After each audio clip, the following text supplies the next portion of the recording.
Hello, everyone. Welcome to another edition of the Mack Brothers Podcast. Hey, my name's Matthew. That's John. He's playing guitar. How are you today? Hi. So, as you just saw, if you paid attention, what happened on Monday? There was a destruction of a gentleman named Louis Capaldi. Now, we've moved on from that, and now we're going to talk about some other things that happened. Like the fact that Philadelphia and the surrounding areas finally got their first inch of snow in like the last 2 years. So I'm in It's been two Delco. years. I'm Delco John, and I got probably four or 5 inches. And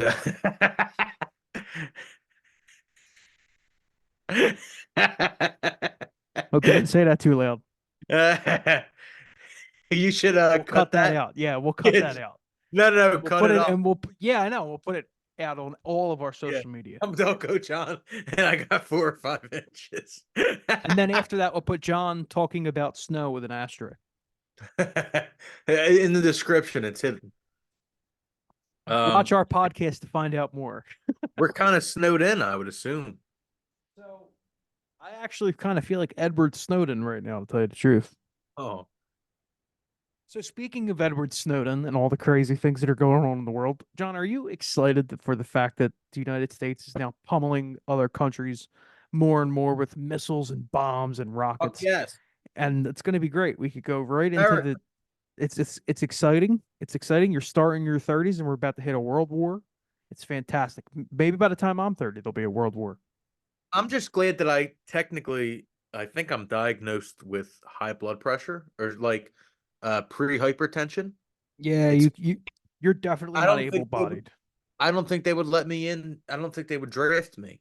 Well, I don't the reason they probably wouldn't they might draft you, but then they're going to find out you're mentally incapacitated. And That's then also that's true. that's Yeah. they're not going to want to do anything with you. Yeah. But so in Okay. all No, action, I brought my own guns, don't worry.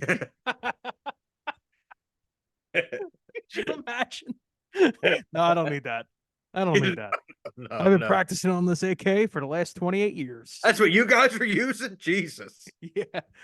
Um, I think it's crazy when you see it every day, especially now I do have some friends that are, you know, in the service and all that. And you hear some of these stories and you think about, obviously I'm not the only person that knows people that could be affected by this. There's plenty of people that do. And you hear it and you're just like, there's an election. This is an election year, 2024. It's a big year. So probably talk a lot of politics on the podcast. But it's like, doesn't this dude want to get reelected? Like the whole thing about being a Democrat is like you're supposed to be anti-war. That's like the whole thing. Like, but I Yeah. don't know anymore. Like our politics is just totally insane now. It was a I heard a question on another podcast that had nothing to do with music or politics, but I think it was the Theo Von podcast. Shout out to Theo Von. But I think they said, "Hey, where do you see us, or what do you see happening in 10 years?" And it was specific to whoever his guest was. I think it was Shane Gillis, Philly Yeah. native. Shout out to Shane Gillis. Um, but where do you think we'll be globally in 10 years, Matthew? Oh, me? Yeah. Well, I think it's kind of hard to tell, but I think sometimes when you have such concentration of wealth in any society, there's going to be more probably populist movements. That's definitely a prediction in the next 10 years. You're going to have a lot more populist movements because people are just kind of sick and tired of corporate overlords and with access to information and how transparent certain people in the government are about the fact that they really don't care about what normal people say or think and that everything to them is just a political game among elites and it's nothing to do with what they're not thinking about. Like, hey, I wonder if someone in Mississippi has enough to eat. They Yeah. don't care about that. They don't care at all. So it's I see a lot of like legitimate far right extremism. I mean, the only reason why the Nazis couldn't get a foothold in Germany in the 30s is because one, after World War One, they lost it they signed a terrible deal. They didn't, it's not that they signed a terrible deal, but a terrible deal was forced upon them from the Allies, which is why after World War II, the United States had the Lend-Lease Act, and they built up Japan, and they built up all those other European countries, United Kingdom. United Kingdom just finished paying off their Lend-Lease Act in 2021. That's how long and successful that program is. So we have Lend-Lease. Technically, all the money we're giving to Ukraine is Lend-Lease, technically, which isn't talked about or used as much. It was a big deal, and FDR made it a huge piece of his foreign policy. But that's like a whole different thing. People, the middle class, the lower class, it's not really a middle class anymore. The lower class, there's a lower class, there's an upper middle class, and then there's the upper 0.001% really has all the money. Those people have really all the power. It's all you got to do is just go listen to some George Carlin. He talks about the big club, you ain't in it. Well, the club's getting more powerful, and the people are getting less powerful. Yeah. So when people start to finally wise up, that's why people like RFK, I don't know if he's going to make it out of this year alive. I really don't, because some of the things he's saying are so like, when a person of prominence wants to try to bring together Democrats and Republicans, because there's a lot of overlap in what poor people, no matter from what walk of life or what color they are, have a lot in common. They all want to eat. They all want to live nice lives. Most people are good people that are just trying to do the right thing. And when you have someone that tries to unite them, that's very dangerous to people that are holding a lot of power and that have been in power for a long time. There's a reason why Mitch McConnell and Nancy Pelosi have been in positions of power for so long. They've And killed they people. want to protect it. Well, they would never. That's why you see shit like House of Cards, and it's like some of the stuff. It's so weird because it's like some of the stuff you would never think happens probably happens, and then some of the stuff's obviously just like too outlandish. Like A they have president its in front of a train. yeah, Or like whatever the fuck he's happened in that show. yeah, like there's some crazy shit, but I don't know. 10 years from now, it's really hard to think where the world would be. But I'll tell you what, I think China's going to be way weaker because they're going to head into severe population decline. And Russia's already way weaker than they were before. I think for me, some people think it's isolationist, but I'm just tired of being, our country having to be so globalist. Like, Yeah. take care of people here. You know what I mean? Stop bombing schools and hospitals and in Gaza, and start forgiving a little bit more student debt, and start some more wellness programs for older folks that can't afford it. So it's like it's just hard to hear some of the stuff, see some of the stuff you see every day when you're like, all the Israel that we send all this money to, their people get more rights and benefits from their government than ours do. Yeah. They have access to free university there, and they have free healthcare there. Ain't that nuts? Ain't that fucking nuts? Yeah, that's crazy. That is crazy. So I RFK. think the world is could either be a lot more divided and could be a much more dangerous place 10 years from now, or if, hopefully if there's a mass populist movement in a better direction that's more for peace and more for equity amongst all people, hopefully we could be in a lot more positive, a more positive sphere, Yeah. literally. RFK was on Howie Mandel's podcast, and I thought I liked Howie Mandel. And I guess I like Howie Mandel a little bit. I don't really care. I don't care now for him. I don't care either way about him now, because some of the questions that the way that him and his daughter were asking RFK questions, you could tell what side they were on already. Do you know what I mean? Yeah, He was it's how you frame a question. he wasn't curious about his like anti-vax stance and why he's anti-vax. He's not really whatever he is, but you know what I mean?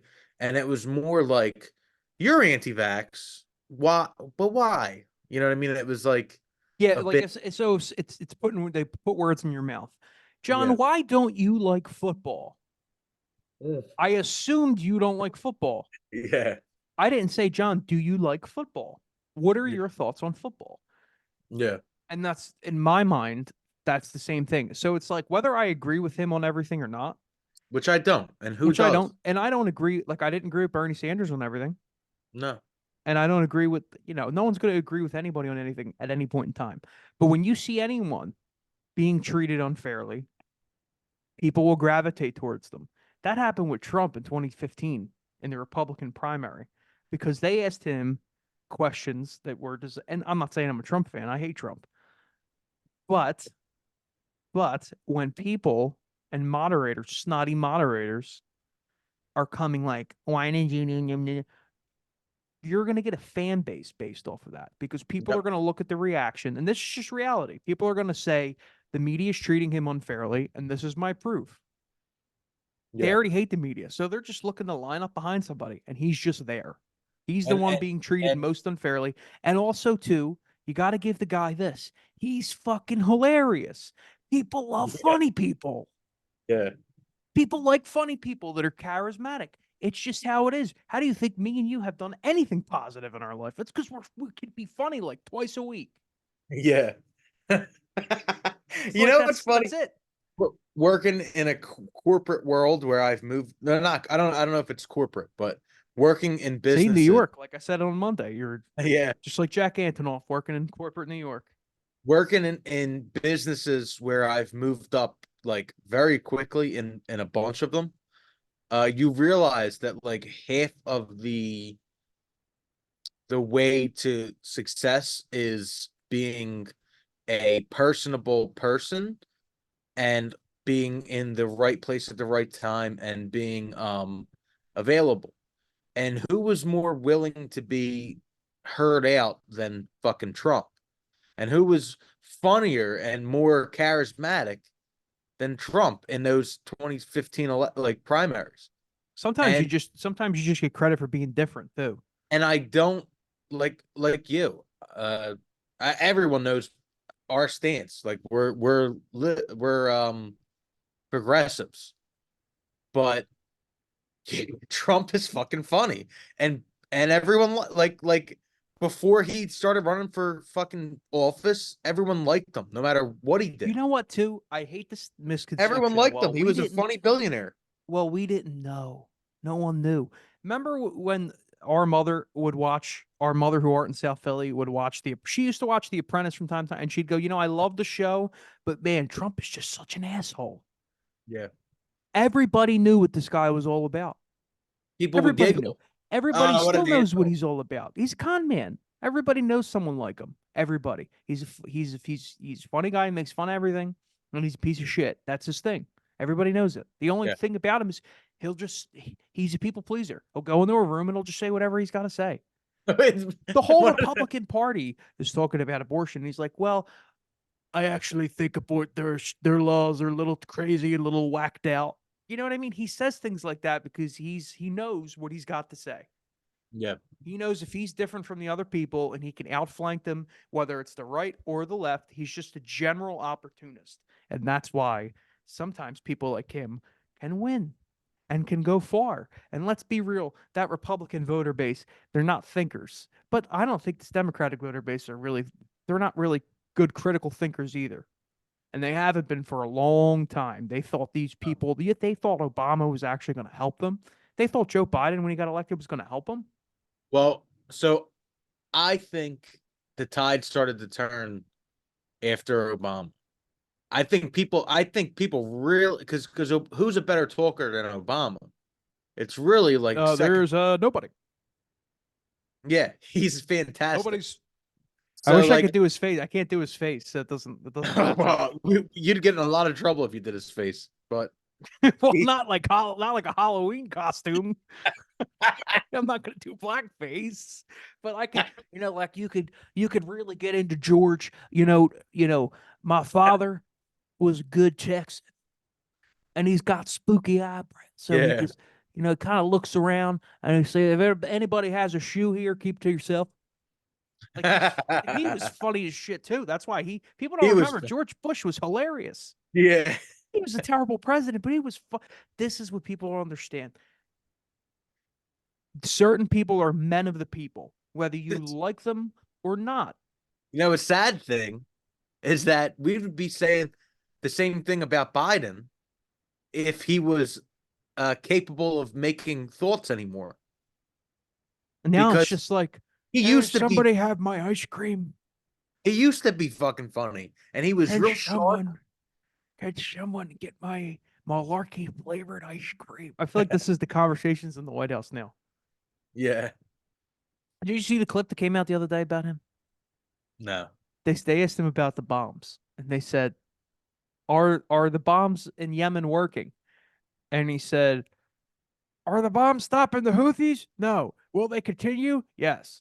And that was it. And he just moved on. He's just like, "Yeah, we're gonna bomb the shit out of these people, and it's not even working." It's like, what? It was like everyone on Twitter lost their mind. They're like, is this real? Like what? My It's God. crazy. Oh, I'm Dude, gonna it's go eat vanilla ice cream now after I bombed Yemen. It's like, and you know what the sad thing is? He's creating such an opposition for himself with anti-war people because now they're calling him Genocide Joe because he's supporting Israel. I didn't see that. Oh Yeah, yeah, that's well, good. You're that's a gonna whole start different because subject. he's supporting Israel bombing Gaza the way they are, Yeah. and the amount of things that are going on there is just insane. So it's like to be an objective thinker or an independent thinker in a world that we're in today is but it becomes increasingly more difficult because people are so tribalistic and they're so set in you have to have an identity, you're Republican or Democrat and blah blah blah. That's why most people don't vote. Most people aren't like that. You know what the largest constituent of voters is? Non-voters. How There's many more non-voters non do we have? 56% of the country don't vote. That's crazy. That's So insane. All the people you hear arguing is less than a majority of the country. I know a lot of people that don't vote. You know Um, why Donald Trump was so successful? Because he motivated some people that never voted before non-voters. to get up and go vote in the right places, even though he lost the popular vote. I mean, hey, we're living in what we're living in. You know what the real shame is that out of the three, out of Biden, Trump, and RFK is the most capable, in my opinion, to be the I president. agree. But none of the three are probably in the top 20 million who would be better in Yeah. office. And it's just like on both sides, Republicans can't get a candidate because Trump will just fucking Trump them out of existence. Yeah. And the DNC is so corrupt and they feel they don't want to upset, they don't want to like ruin or tarnish Biden's um fucking like not what is it called? His reputation by having him be a one-term president. So they're going to run him literally into the ground and he's not going to win. He And literally then, might, like, he could just drop dead this year. yeah, and then but both of them could. They're both in their late 70s. But and then RFK, who's in his fucking late 60s, it is the most capable. And he's this fucking lawyer who's a bit, he goes a little too far sometimes. And it's just like, of course, this guy had like he's the best candidate, and it's sad that that's where we're at. It's You know, terrible. a lot of things, there's always going to be differing opinions when someone's running for office. Like you said, I don't agree with Bernie Sanders on everything. I don't agree on this guy with everything. I don't agree with everybody on everything. Republican presidents have done good things, Democratic presidents have done bad things, vice versa. There's not really one way or the other. So if you're somebody that's actually trying to look at the world from a what do we need to do to move forward and what are the problems here, you have to be an independent thinker because both parties have some good ideas and some bad ideas. So in the sense of say Republicans say we want to shut down the border, or we need stricter border control. That might be true because we have too many people coming in that our system can handle right now. So it's one of those things where it's like, okay, that might actually not be a terrible idea. And I'm talking about genuine Republican, like a Sagar Republican, not like a. There's just political shills that are always just going to say whatever, like a Ron DeSantis. Like he's just a waste of life. You know what I mean? Ron DeSantis banned from the podcast, and his wife is double banned because nobody wants to deal with her. She lets her husband walk around in platform heels. No, no. That's just like, be short, I bet you embrace it. know. Be short, embrace it. You know what I mean? Yeah. Just embrace what you are, and you'll be more successful. Donald Trump does not. Same thing with Joe Biden. And he walks around. Joe Biden, he's clueless all day. He just walks around like, "Where's my car? I need to find my car. Come here. When I was 56, I had ice cream in Scranton." And you're like, "What the hell's this guy talking about? He's Yeah. sniffing people's hair. He's nuts. These people are weird." So it's like when you see a guy like RFK that is saying certain things, you go, well, you know what? He's some of the shit he's saying, I might not fully agree with. I don't, I can't back every single vax claim he has because I'm very pro vaccine. But when you look at what he says about foreign policy and wanting to get out of wars and diverts the $1 trillion almost a year that we're putting into the war machine and send it home to rebuild our infrastructure, that's a jackpot. He said, Well, I went down to the border. I went to the border. I talked to the people working there. I talked to the people that are coming in. I talked to the Mexican government. I talked to, people that are actually dealing with these problems. And it changed his mind on something, and he thought this is actually a better position. That's how things should work in my yeah. mind.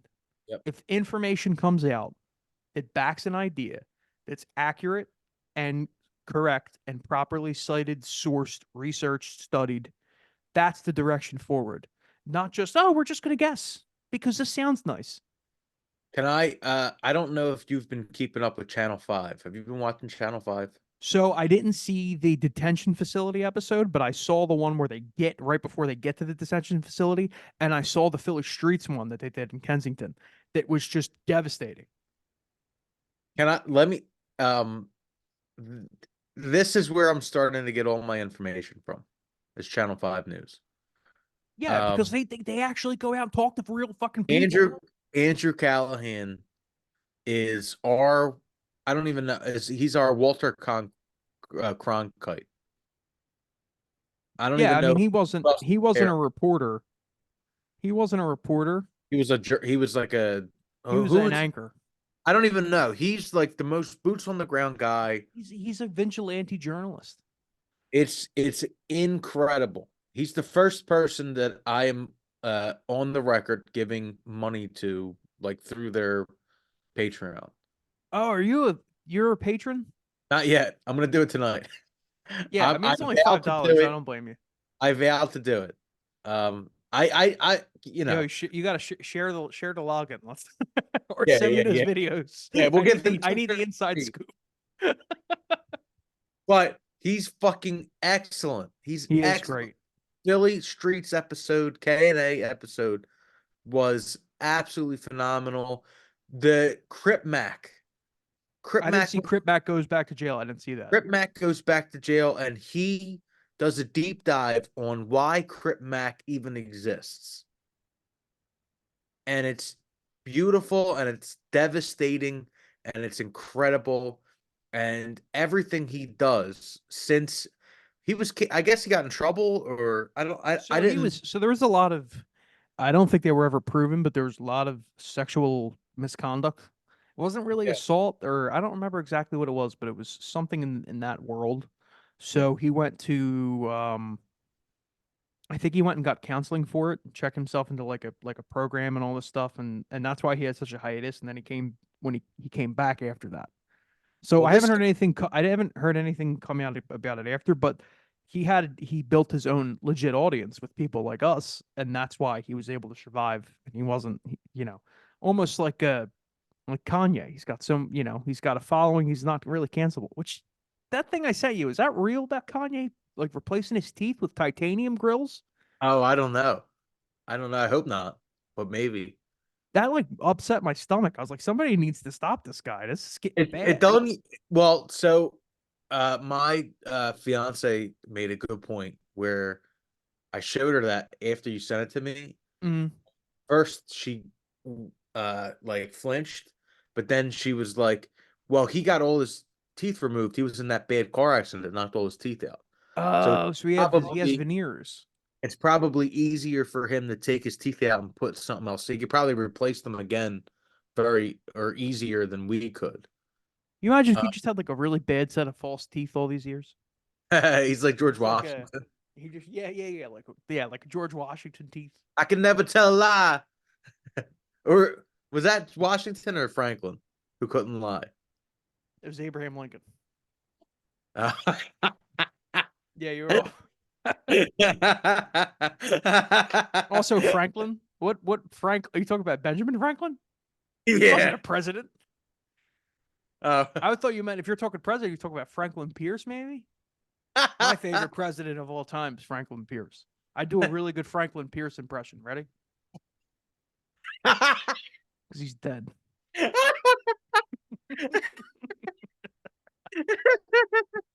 Clip it. Yeah.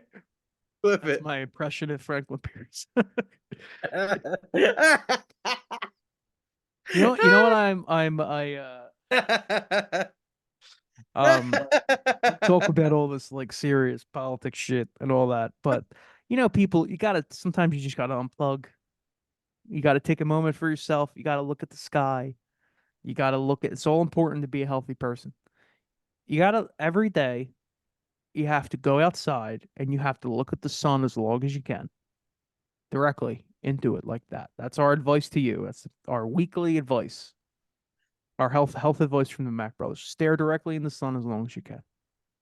According to Andrew Huberman, that's actually good advice. Really good advice. No, he says look at the blue sky, not look directly into the sun. He says get close to this, he's telling you to get close to the sun.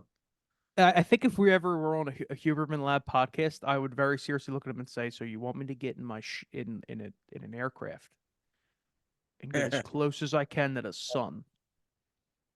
No, I like Huberman Lab. It's not a lot of his stuff just totally makes sense. Like when he talks about sleep cycles and talks about things that are just like kind of like you think in your head. I'm like, this actually just sounds like common sense. Yeah. Be consistent with your habits and get some sunlight. A lot of it's pretty simple stuff. It's not I really just too watched, complicated. I just watched an interesting podcast on Ozempic, Is and that that's the weight loss? Because another name for it's like the Wegovy or Wegovy or something like that. Majove or something like that. Um, but apparently it's actually from this one podcast. I'm not on it, obviously. I didn't do no fucking research besides this. I just thought it was interesting. Apparently, um, the only like real bad side effects that have so far shown their face. Now, first of all, we have to preface this with people think it's a new drug, but it's not. The patent apparently, or I don't know about the patent, but the compounds, the drug or the type of drug that it is has been used for like 30 years. And It's it's diabetes medication, right? yeah, and it's been in a shot form, injectable shot form for like 15 years. And it's now, because it's like perfected, and of course because of fucking marketing and every Corporations trying to make money off of corporation, people. now it's gigantic, but there's actually like 30 years of human studies. Um, and apparently the most common side effects are nauseation and dehydration. And it's rarely so, like in lab studies with mice, there is a rare form of cancer that is it seems to like show up a little bit more in mice. Mm. Me, but it has not shown in humans. I forget what it's called, but so apparently from just this podcast, but it's a pretty big podcast. Dr. Mike, shout out to our Dr. Mike, but not him. Um, it's called like the Dr. Mike podcast. He's a family physician doctor who does a podcast, and he has all these like he had like Dr. Gundry who did the plant Mm-hmm. docs, and he like really grilled them. So he's not in the pseudoscience as much. Mm-hmm. Uh, but and he kind of grilled this lady too, but like she made a really compelling case that What do you season her with? Ozempic like drugs are actually pretty safe. So I thought that was very interesting. Yeah, I mean, I think it probably one thing that's something you could say no matter what, whether you're a doctor or not, is that if you do take drugs like that, once you lose the weight, you have to acquire the habits of a person that's fit to keep Yeah, that weight off because without a you doubt. can't stay on the drug forever. You're gonna have to get off it because what are you gonna do? Just lose weight forever? Well, so apparently, the best. So another thing from the podcast, the best way when you're weaning yourself off of it is to keep your muscle mass. So, So you got to like, work out, have high protein. yeah, you have to work out and eat high protein. That is without a doubt an important part of the process. So you're saying when you get off the drug, you have to go to the gym and exercise, and you have to eat right. You have to eat correctly, and you have to be a fit person. No, no, no. Once you lose the weight that was your goal, you have to then start building muscle before you can get off of it. Because you can stay on it forever and they can lower the dose and just keep you at wherever you're at and monitor you for like 8 weeks. You know what I mean? Every 8 weeks, you go back to the doctor and they see where you're at. But Mm, the whole goal is to get to your goal weight to where you're very health or where you're healthy and then continue like keep your build the muscle mass and to build your strong habits so that you can wean yourself off of it and not fucking gain the weight back. So that's yeah. like the whole point of it. And my thing is a lot of people are without a doubt getting prescribed to it that could have lost the weight by themselves. And they didn't need to lose the same weight that like 300-pound people have to. Mm, You know what I mean? They could have just lost the weight themselves. And I think that that's obviously messed up. But um, on the other hand, I think it's good that people are getting healthier. Like it's really showing diet, like blood sugar levels, heart, like all the different things that are measured in your heart are getting better from this thing. And the number one killer, like the top five, is diabetes and fucking heart disease. They're the top. diabetes. Yeah. Yeah. So I don't What know. was up with that guy? Oh, that guy, he was an Remember old that Southern guy? son. He was You my got old Southern. diabetes. Was he famous from something else? I don't He know, but must do you have been. remember what was the Orville? What was that guy's name? Oh, the French. Remember the drunk outtakes? The French wine. It's a Chablis. That guy was great. Who was that? Orville what? He was in Orville. He was. He was. He was. He was really famous too. Not Orville Redenbacher, because he had some good popped corn. He would have corn for popping, but what was his name? Really, really like high prestigious actor when he was younger, and then he was doing that shit when he was old. Revered. Huh? Revered actor. Yeah, revered. Oh, Red? He was like a Marlon Brando type guy Yeah. in his day, and then he just got drunk and made wine commercials. Speaking of Marlon Brando, I was watching An angel standing right there for my very eyes. oh, I'm gonna put that on as soon as we get off this fucking call. Um, but I was watching Marlon Brando talk about The Godfather, and Mhm. he said, so they were at they were at like an after the shoot filming party, and he was drunk at the party, and he started dancing, and he mooned everyone he was dancing in front of. That can happen from time to time. Do you remember that, Marlon? That can happen, depending on what they give me. So, Marlon, apparently, from what you said, you were dancing at the after party and you mooned everyone that was there, but it turned out that it was Joe Colombo's family, who was one of the head mobsters in New York in the A 80s coincidence. It was and the just a 70s. coincidence. Yeah, That's all. apparently you got really nervous that he was gonna fuck you up. Well, from time to time, a man can get nervous.